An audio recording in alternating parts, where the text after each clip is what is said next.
I'm going to be doing a lot more lives. I'm going to be doing a lot more content. I got like that. Like in week 4 now. Week 4 of that shit now. I'm still feeling it a bit. So if I sound like crap, I apologize. And the way I look is just the way I look. So this is what you get. But we got to talk Jon Jones.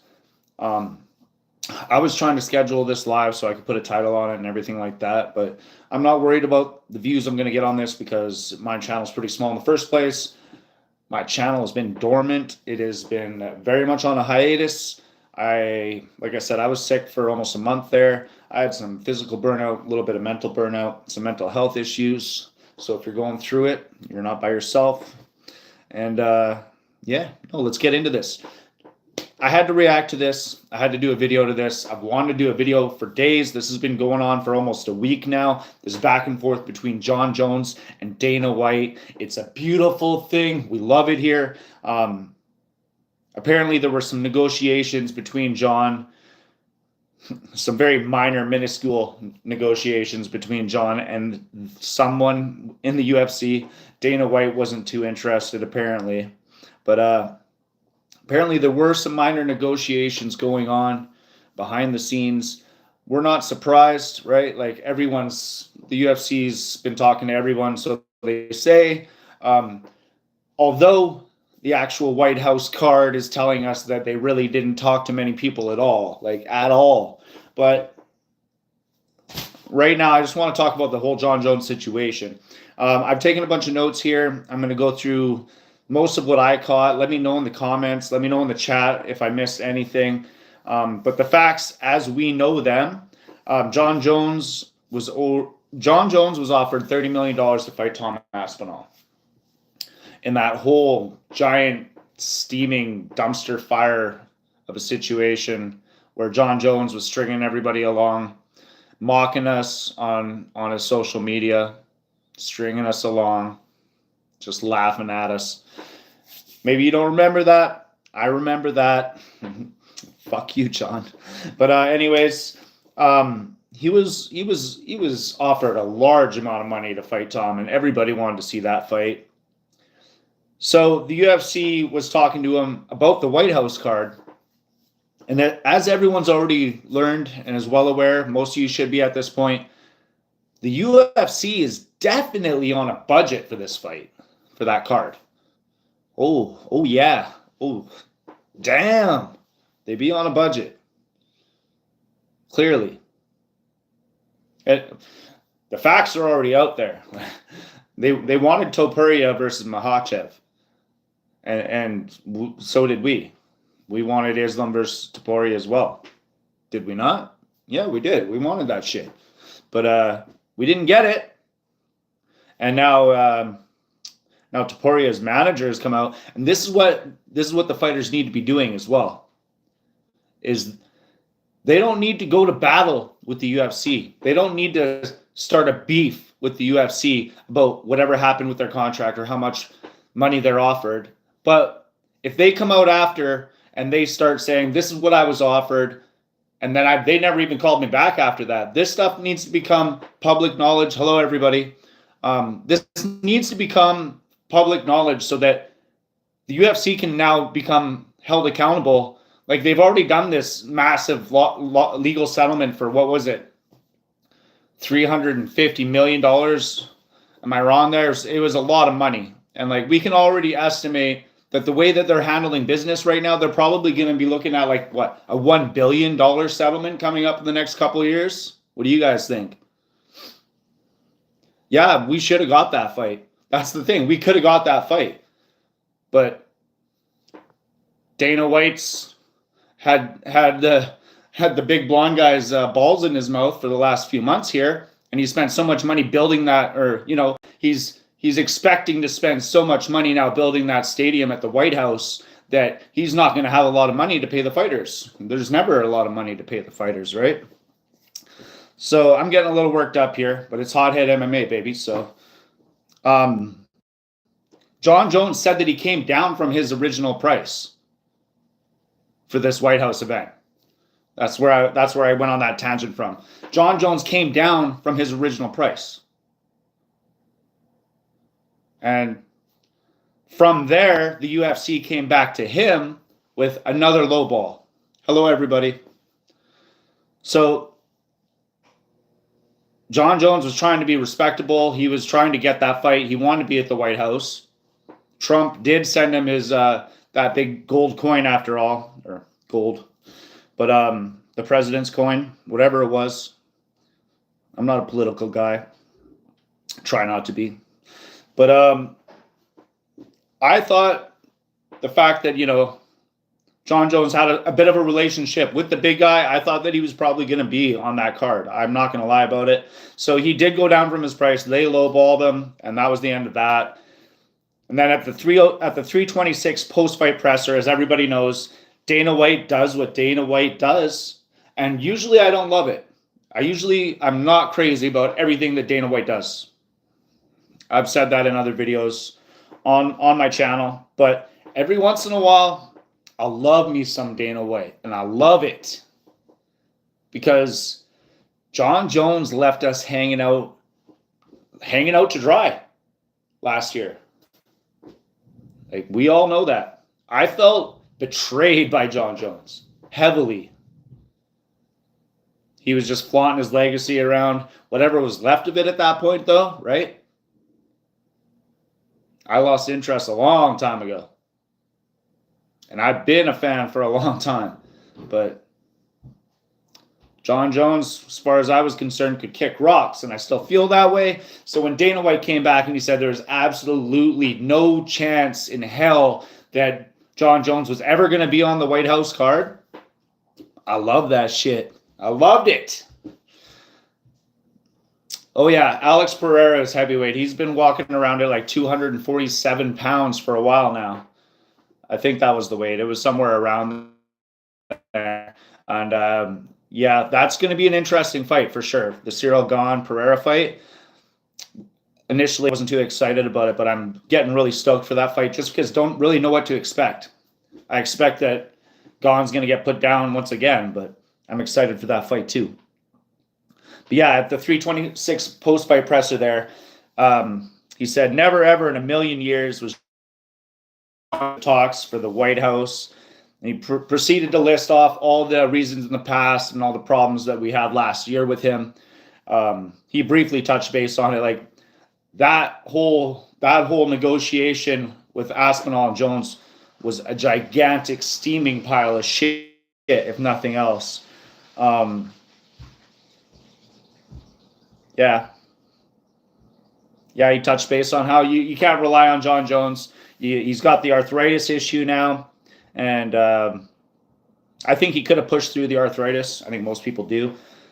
Would have loved to see Jon Jones fight, honestly. And I'm not really a Jon Jones fan anymore. I've said I don't want to see anything with Jon anymore. But I think he could have really brought a nice presence to that card for sure. But then Jon Jones hit X. And this is where shit gets good. This is where the shit gets really good. Jon Jones hit X. I think it was X, whatever it was on his social media. And he admits that he's sad and he's hurt. And oh my fucking God, this filled me up with the sunshine. And it just made me feel all warm and fuzzy. Oh God. Oh, I felt so good. Fuck. Jon Jones just butthurt as a little baby back bitch. He was just sad as a little bitch about it. But the funny thing is like, what do you expect? What did you expect? Because you literally did this to Dana White last year. Even when they offered you like more money. Now they fucking with you. That's how this works. They haven't quite learned that there's going to be financial penalties coming up, but that's okay, apparently. They're down for another lawsuit. But, yeah, and then we got Conor Benn just made $15 million. He just got signed for a $15 million boxing match. One match. So there is that. Everybody's talking about that. Dana White did not do himself any favors because he's still trying to lowball. Like it's public knowledge now that multiple times there's more fights. There's been more on this now. People are getting on board, and this is what needs to happen. There is no fighters union, so everyone needs to at least get on the same page and make stuff be public knowledge, so that it can later they will actually. There's a possibility that they can be held accountable. So everyone's talking about that. He fucked up there. There's no other way of putting it. Like, you fucked up, buddy. That's it. Sorry about the sound. Fuck me. Anyways, fuck it.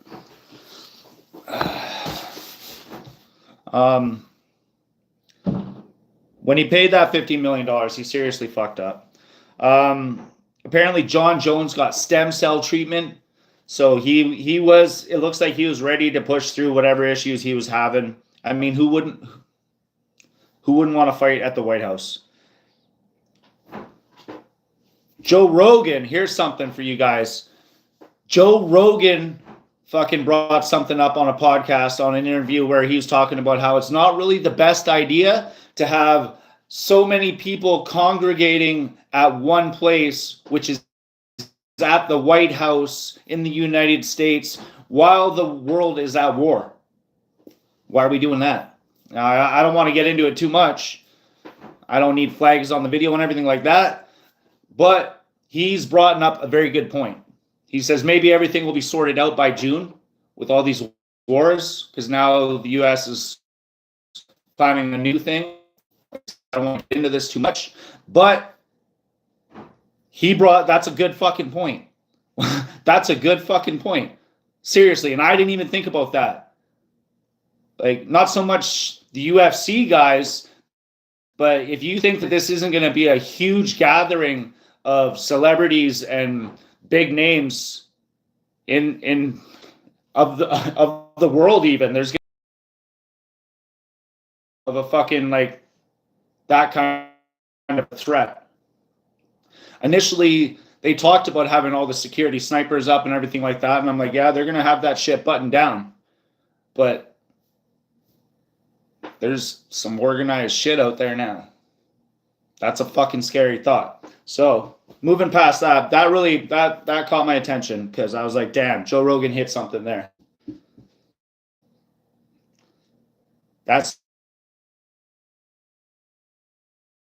He got the stem cell treatment, and now Jon Jones is asked to be released from the UFC. Like, what the hell is going on here?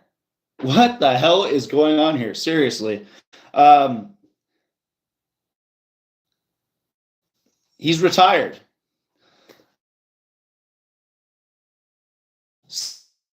I was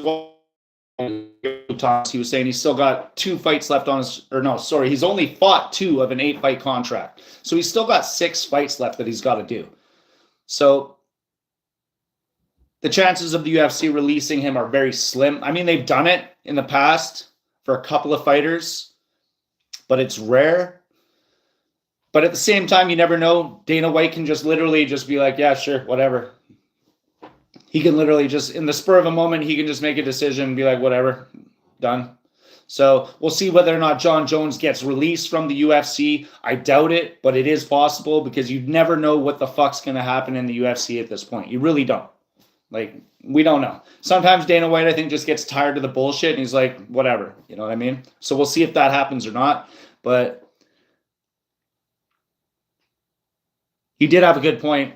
When they lowballed him, I love the comment from John where he came back and he said, well, if there was no plans of me ever being at the White House and everything, but I would have accepted that lowball offer, then all of a sudden my arthritis would be okay and I'd be fit for the White House event. There's a lot of bullshit going on behind the scenes with the UFC financially right now, and it's crazy after they just had those law settlements. Like, it's crazy. It's crazy how they're still fucking with these guys, their fighters, and what they're worth. It's absolutely crazy. And like I said, the $50 million that they just dropped for Conor Benn, or Ben Connor, I literally don't know the guy's name. I don't know his name. I don't know it. But that's gonna fuck Dana White for a long time. That fucking contract that he's paying that boxer, that $15 million, that Benjamin Connor or whatever his name is, that could literally be what kicks off the next fucking big legal. This could be it. That Conor Ben thing could be what kicks off this next big legal struggle for the UFC. And it's not going to just be for the UFC anymore. It's going to be with TKO. It's TKO's problem now. And they got that money. And that's why I said it might be $1 billion fucking settlement next time, not 300 and something million. Anyways, yeah, I had a point here. The UFC put the budget on this White House card. It's clear now. Everyone's talking about it. They didn't want to pay Islam. They didn't want to pay Topuria to fight Islam. So Topuria took whatever they offered to fight Gaethje. Obviously, he thinks that's a bit of a safer fight. Don't blame him for that. I would never count out Gaethje either, because we all know what can happen with Gaethje, man. Like, that guy delivers always, no matter what side of things he's on. Everybody knows that. But I'm glad that he got on the card, but there's at least one or two names that I don't even know on that card. I go way back with the UFC, but I've come in and out of it. But I'm just saying, they need to reconsider this card. Because you could have put a couple of vets on there. You could have put a couple OGs on there, and you would have had this fucking card on fire. But what, they want to save 10, 20, $30 million? So we're getting this piss shit ass card. And it was supposed to be what, 7 or 8 title fights. Now it's 1 title fight, 1 interim title fight, which is the Pereira fight. Which means, is it really going to be a 3-time champ situation? Because this next one's going to be interim. So it's kind of like, and then maybe the fight after this one, then he's a 3-time champ. So yeah, that de-escalated really quickly. I think it's only 5 fights now. And that's if they even all happen. So of course we still got some time. Like the card could switch up. We can lose another couple fights, and then we can get a couple more better fights. But right now, I would say that card is a fail. It's a bust. Everyone's talking about it. I'm not new to the situation. I'm late, like I said.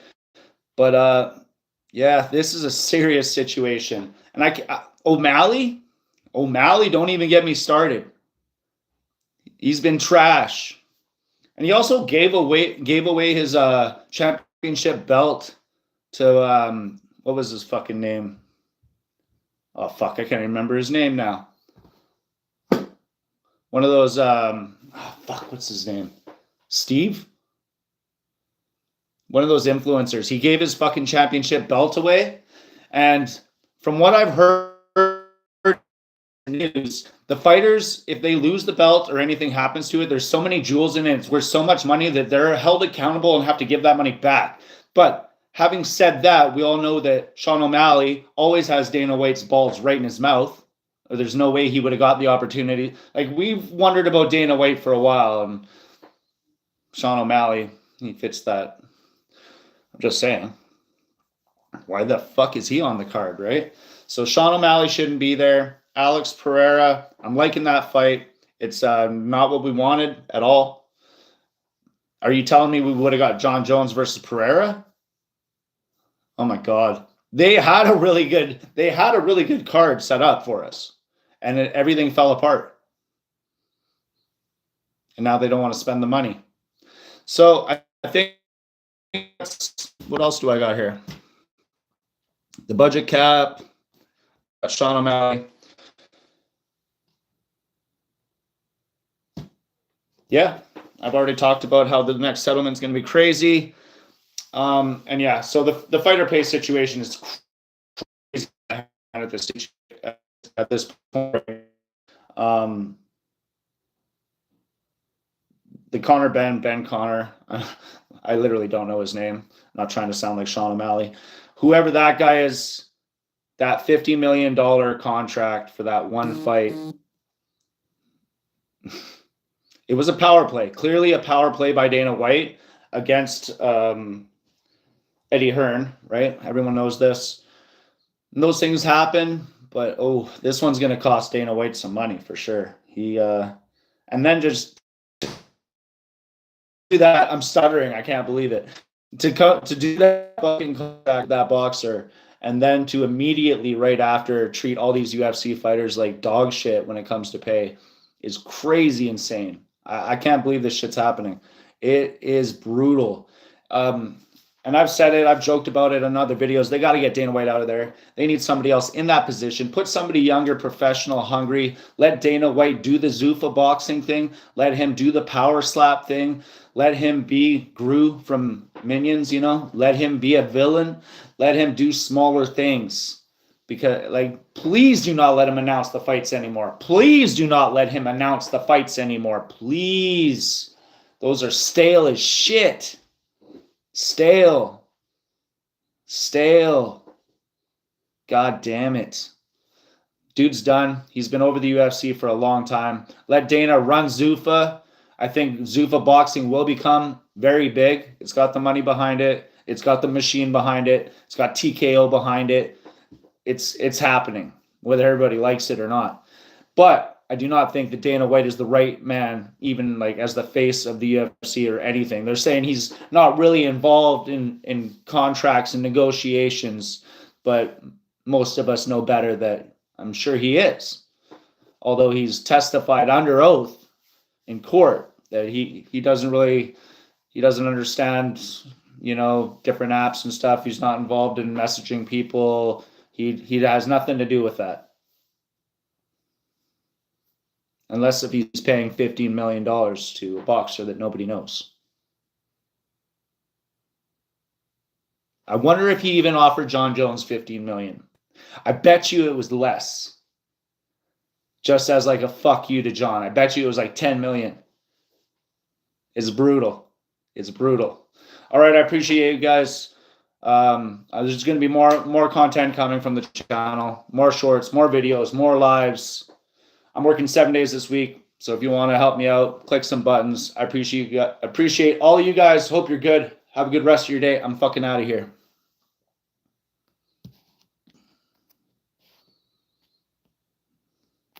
If I can figure it out.